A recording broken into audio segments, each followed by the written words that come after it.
money, money. Money matters in marriage. I think this money matters, eh? See that? Naim, we fight past. Because both of us have conflicting views concerning money. My husband is a typical Ijebu man.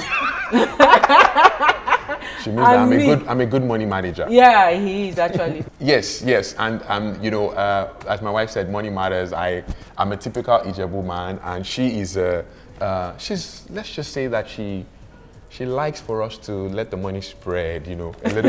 A little bit. a little bit. And I'm so excited because, we've got, again, my good brother and friend here, I think to ask some questions through money issues that hopefully can help us get to some of the learnings we've had in the last 10 years. Brother, it's good to have you here again. Thank you for having me real time. Thank you for having me back among you. And it's a serious matter because Very serious. know several times I've made put calls through that, excuse me, I can't hold this again. My finances is getting disturbed because the woman in the house will not allow me rest. So thank you for having me on this conversation, on this discussion. And like I always do, because you're a mentor, I'm back again. And this time around, why do we need money in marriage first? Money is important. Money is important.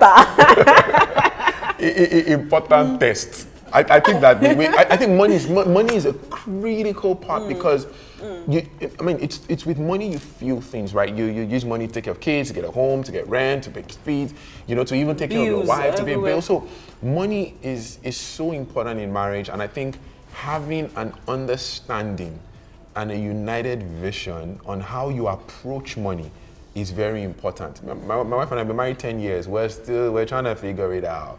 But we've learned some things, and hopefully those are things that we can share today. Okay, so my reason for saying that is this. So don't you think then we should give money the priority in marriage and nothing else? Over love, intimacy, praying together, let's get the money. So I'm asking that question. Let's get the money. Is it about the money? It's not always about the money.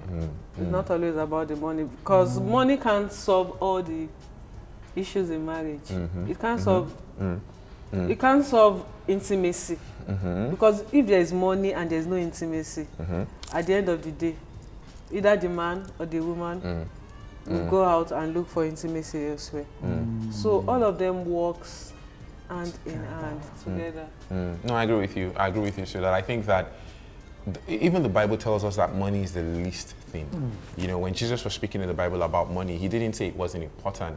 He just asked us to make sure that we don't give too much credence to it over the things that are more important. So I think some of the things we've learned in general is about, we talked a little bit about vision in the first and purpose, and how we spend money has to be closely related to that. When you don't have they say when the use of something is not known, then abuse of it becomes inevitable. Okay, so how do we now help? Like, I've always come to you when we're having an issue.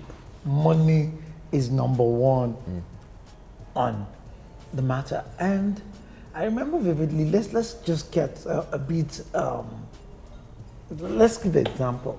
I remember when I kept coming to you that my wife wants to spend this amount of money. And I'm looking at what we earn. And my opinion is no, this is not important.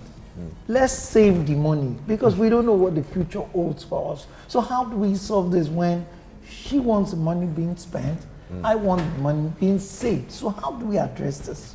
So that, how do we? Well, I think it's important that both of you knows how much is coming in from both ends. Yeah, absolutely. Transparency is so important. It's so important. 100% transparency with finances. So that we ladies we won't be making unnecessary demands. If we know that, okay, my husband is earning 500K I will know what and what to ask. But if in my mind, I think my husband is earning 2 million, and in actual fact, he's earning 500K. So how do we balance the fact? You have to be transparent with her, number one. Number two, I would say you have to prioritize. Both of you just have to have like a conversation. What is important now? What can we, like my husband, I don't just go to him for, oh yeah, give me money. He will ask me, where is the budget? Can we accommodate it this month? If not, can we accommodate next month? If not, we'll postpone.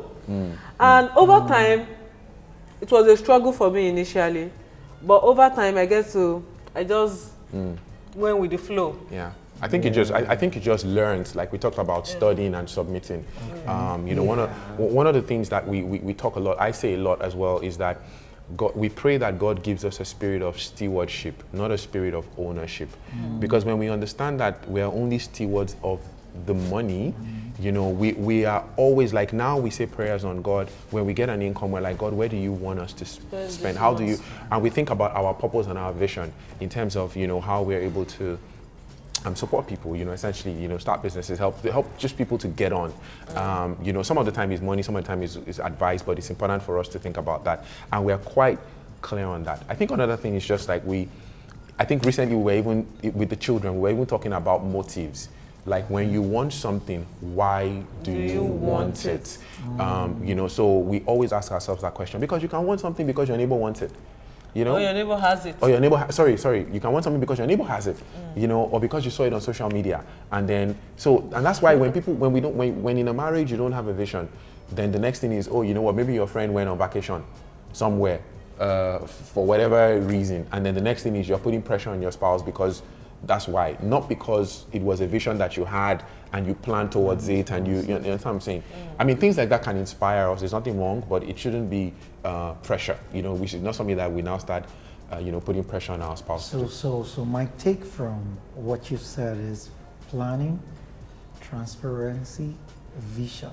Okay, so and the spirit of stewardship is very important. Spirit of stewardship. Okay, so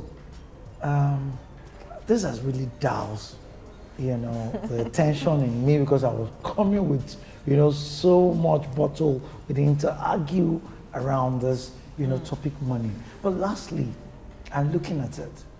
Okay, our women we want them to look real good, like, you see madam looking all good, I will understand that money is going into it. But then, I sometimes feel that maintaining and keeping the look is quite expensive.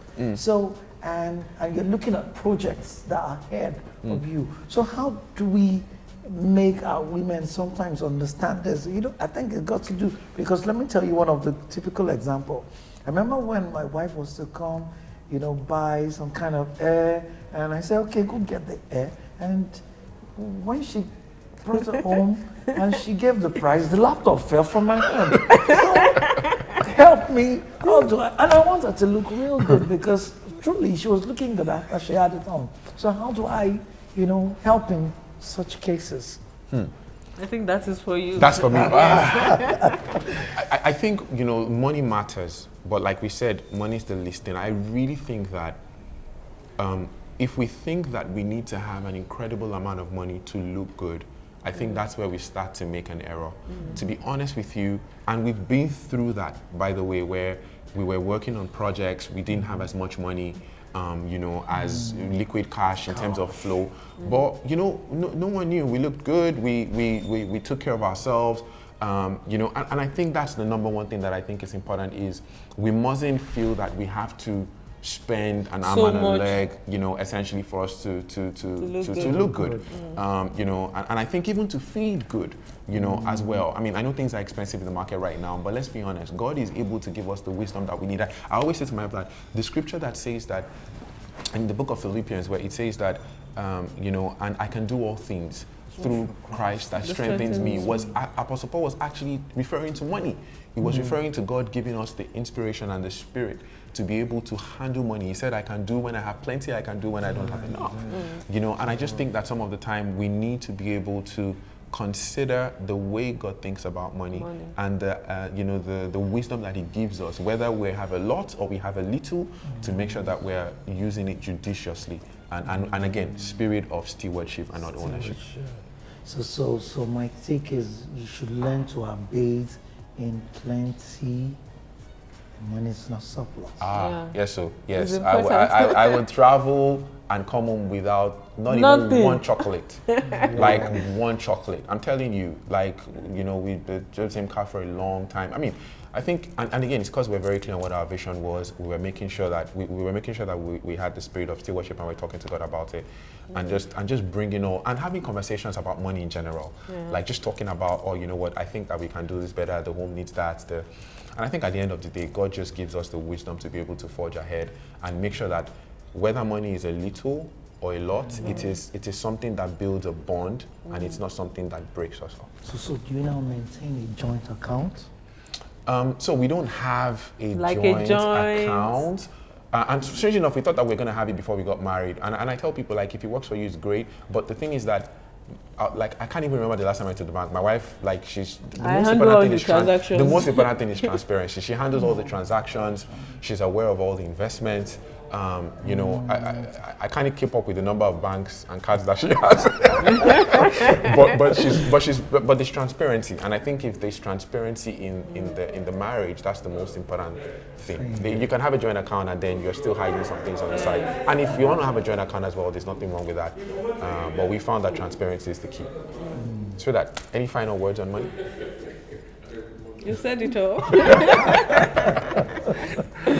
It's important that I wanted to add that no matter the level you are in life, you still won't be able to afford some things. I'm sure Otedola or even Dangote, they still have things that they want to do, and they are still how am I going to get the money for this project, or how am I going to venture into this project? So let's just take it easy on ourselves. And not stress ourselves out because of money, because it's fleeting. Thank you so much. That was well said. Well said, so that. Do you want to close the episode? You closing? Me? So, like we discussed. That's my wife's nickname. That's my nickname. Whenever my husband asks me for anything, whenever he wants me to do something, I say, Mowowa, where's the money? Where's the money? So far I see the money, I'll be glad. Yeah, so it is important, and we must always take note that no matter the level we are in life, money can be enough. It won't be enough. So contentment, godliness with contentment is great gain. Incredible. See you in in the next episode.